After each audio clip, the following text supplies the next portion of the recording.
ଅନେକ ପିଲାଙ୍କ third programme ଶୋଇଲା ପରେ ଗୋଟେ ମନ ଛୁଆ ସପ୍ତାହରେ ଘଟୁଥିବା ଅଘଟଣକୁ ପିଲାମାନେ ନାଚ ଦ୍ୱାରା ଦେଖେଇଥିଲେ। ଆଜିକାଲି ଯୁଗରେ ଯୁଗ ହେଲେ ସମସ୍ତେ ଘର ଝିଅ ମାନେ ଅନସେଫ୍ ହେଇଗଲେଣି ଆଉ ସେଇ ଟାଇପରେ ଗୋଟେ ଅନସେଫ୍ ପରିସ୍ଥିତିକୁ ପିଲାମାନେ ନାଚ ଦ୍ୱାରା ଦର୍ଶେଇଥିଲେ, ଯୋଉଟା ଦେଖିକି ଆମମାନଙ୍କ ମନ ଭିତରେ ବହୁତ ଦୁଃଖ ଲାଗିଲା।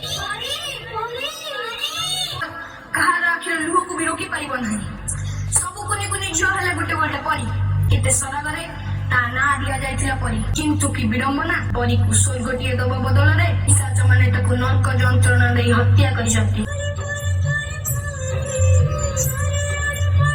ଆଉ ସେ ପ୍ରୋଗ୍ରାମ ଟା ସରିଲା ପରେ ଆଉ ଛୋଟ ଛୋଟ ଚୁଙ୍ଗୁଡ ମୁଙ୍ଗୁଡ ଆଇଥିଲା ଟିକେ ନାଚିବା ପାଇଁ। ଆଉ ଏମାନେ ନାଚିବା ପୂର୍ବରୁ ଇଏ ତା ମୁହଁ ଦେଖି ପୁରା ବାଉଳି ତାଉଳି। ଆଉ ସେମାନେ ନାଚ ଷ୍ଟାର୍ଟ ହବା ପୂର୍ବରୁ ସ୍କୁଲ ଟାଇପର ଆମ ପାଖକୁ ଆସି ପହଞ୍ଚିଥିଲା ପୁଡିଆରେ ବରା ଚପ ସିଙ୍ଗଡା ତାକୁ ଗେପି ଆମେ ଖାଇଲା ଭିତରେ ପିଲା ନାଚଟା ବି ଷ୍ଟାର୍ଟ ହେଇଥିଲା।